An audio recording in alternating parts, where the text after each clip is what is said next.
ஜெய ஜெய ஸ்ரீ சுதர்சனா. நம்ம பெருமாள் கோவிலுக்கு போகும்போது முதல்ல கருட சன்னதியை பார்ப்போம்.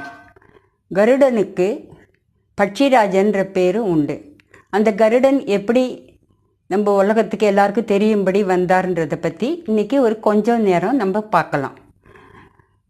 காசியபர்ன்ற முனிவருக்கு வினதை கத்துருன்ற 2 மனைவிகள் இருக்கா. அவள் 2 பேருக்கும் குழந்தை பாக்கியம் கொடுக்கிறபடி ஒரு வரம் கொடுக்குறார். அப்போ வினதைக்கு முதல்ல ஒரு குழந்தை பிறக்கிறது. குறையோட அரை உடம்போட குழந்தை ஒன்று பிறக்கிறது.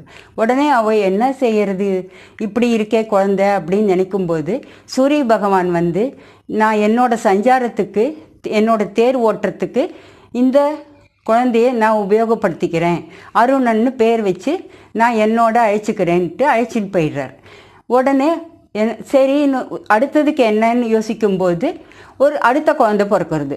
அது என்னடானா பெரிய மூக்கு, வளைஞ்ச மூக்கு, பெரிய ரெக்கையோட ஒரு பட்சி பிறக்கிறது. ரொம்ப பயந்து போய் என்ன இப்படி ஒரு குழந்தை பிறந்திருக்கே அப்படி சொல்லும்போது ஒரு அசரீரி வருது. அது என்ன சொல்கிறது, இது பட்சிராஜன், கருடன்னு பேர் வை, இந்த கருடனால் எல்லாருக்கும் நல்லது நடக்க போகிறது அப்படின்னு சொல்கிறது. அப்படி இருக்கும்போது அந்த கத்ருவுக்கும் அந்த வரம் கொடுக்கறதுனால உடனே அந்த கத்ரு என்ன செய்கிறா, என்னடா இது இவளுக்கு மட்டும் 2 குழந்தை பிறந்துடுத்து, நமக்கு ஒன்றும் பிறக்கலையேன்னு ஒரு குழவியை வச்சு இடிக்கும்போது அந்த கரு கலைஞ்சி 100 நாகமாக பாம்பு குட்டியாக பிறந்துடுறது. அந்த 100 பாம்பு குட்டியும் வச்சுட்டு அவளுக்கு ஒன்றுமே புரியல, என்னடா செய்யறது இதை, அவளுக்கு மட்டும் 2 குழந்தை பிறந்து நல்லா இருக்கேன்னு தோன்றுறது. உடனே இந்த வினதையை எப்படியும் நம்ம ஏதான ஒன்றுத்தில் பண்ணி நம்ம சரி பண்ணணுன்றதுல வினதையிட போய், தேவலோகத்தில் ஒரு குதிரை இருக்குது, அது முழுக்க வெள்ளையாக இருக்கும்னு சொல்லுவான்னு வினதை உடனே சொல்கிறா. அப்படி இல்லை வினதா, அது வந்து மாலில் கருப்பாக இருக்கும் அப்படின்னு சொல்கிறான். அப்படியா, வாலில் கருப்பாக இருக்குமான்னு கேட்கும்போது ஆமாம் நிச்சயமா அப்படியா எனக்கு தெரியலையே சொல்லும்போது, சரி அப்போ ஒரு பந்தயம் வச்சுக்கலாமா, ஒரு வால் மட்டும் கருப்பாக இருந்தால் நீ எனக்கு அடிமையாகணும், முழுக்க வெள்ளையாக இருந்தால் நான் உனக்கு அடிமை அப்படி சொல்லும்போது சரின்னு ஒத்துன்ற போது இந்த கத்ரு என்ன பண்ணுறா, தன்னோட பாம்பு குட்டியெல்லாம் கூப்பிட்டு அந்த தேவலோக குதிரை மேலே வாலில் போய் எல்லாரும் சுற்றின்றுங்கோ அப்படி சொல்கிறா. எல்லாத்துக்கும் பயமாக இருக்குது, ஆனால் அம்மா சொல்கிறாளேன்னு போய் எல்லாம் சுற்றின்றது. உடனே வினதை பார்க்கும்போது என்னது இது, தேவலோக குதிரைக்கு வாலில் இப்படி இருக்கேன்னு சொல்லிட்டு வருத்தப்பட்டுண்டு நான் உனக்கு அடிமை, நான் இப்படியே இருக்கேன்னு சொல்லிடுறா. உடனே கத்ருக்கு ரொம்ப சந்தோஷம், இவளை நம்ம அடிமையாக்கிட்டோன்னு.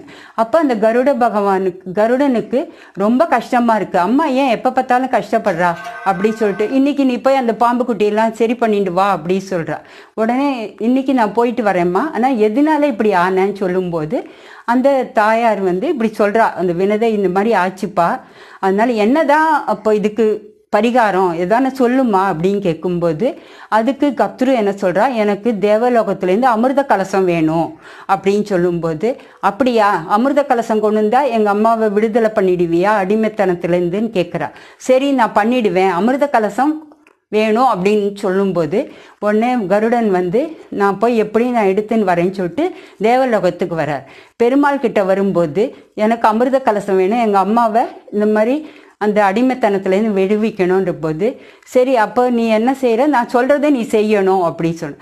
சரி நீங்கள் என்ன சொன்னாலும் நான் செய்கிறேன் அப்படின்னு சொல்லும்போது, சரி நீ போய் தேவலோகத்துக்கு போ, அதுக்கு அனுமதி தரேன்னு சொல்லு. தேவலோகத்துக்கு போகிறார். போகும்போது நிறைய தடைகள் வருது, பெரிய யானை வருது, மழை வருது, எல்லாத்தையும் எடுத்துட்டு மீறிண்டு அந்த தேவலோகத்துக்கு போய் அந்த அமிர்த கலச எடுத்துன்னு வந்து கொண்டு வந்து அம்மா கிட்ட கொடுத்து கத்திரிக்கிட்ட கொடுத்து உடனே திருப்பி எடுத்துன்னு போய் வச்சிடுறாரு. அந்த சமயத்துக்கு பகவான் கிட்ட வந்து, நான் என்னோட கடமையை முடிச்சிட்டேன், அதனால நீங்கள் வந்து என்ன சொல்கிறீங்களோ நான் அதை கேட்குறேன்னு சொல்லும்போது பகவான் சொல்கிற, எனக்கு நீ வாகனமாக இருக்கணும் அப்படி சொல்லும்போது உடனே நான் அப்படியே செய்கிறேன் தண்ணி நானேன்னு சொல்லிட்டு அன்னிலேருந்து நித்திய சூரியா கருட பகவான் எப்போ கிளம்பினாலும் எப்படி கிளம்பினாலும் எந்த சமயத்துலேயும் தயாராக இருக்கிற நிலைமையில கருட பகவான் இருக்கார். இப்போவும் கருடன் வந்து கருட தரிசனம்ன்றது ரொம்ப விசேஷம். அந்தந்த நாளில் கருட தரிசனம் பண்ணால் நல்லது. அந்த பட்சிராஜனை எப்போவும் நம்ம வணங்குவோம், அவரோட துணையாக இருப்போம். இப்போவும் சென்னகேசவ பெருமாள் கோவிலில் கருட சன்னதியில் மேலே வந்து அந்த மலை யானையெல்லாம் தூக்கின்னு போகிற கருடனோட பொம்மை வந்து சித்தரிச்சிருப்பா. அது மாதிரி சில இடத்துல போகும்போது நீங்கள் கருட பகவானை நாகம் சுத்தின அஷ்ட நாகம் சுத்தின கருடனும் இருப்பார். அது மாதிரி கருடனுக்கு நிறைய விசேஷம் உண்டு. நம்ம கருட பகவானை நம்ம மனசார நம்ம வேண்டினோம்னா நம்மளோட நாகதோஷமும் தீரும். மற்ற எல்லா வித தோஷங்களும் பட்சியில் வரதுலோ பூச்சிகளில் வரதுலையோ எல்லா தோஷங்களும் நீங்கி நமக்கு பகவான் கிட்ட கொண்டு போகிற அருளை கொடுப்பார். லோகம் சேமார்த்தமாக இருக்கணும். ஜெய ஜெய ஸ்ரீ சுதர்சனா.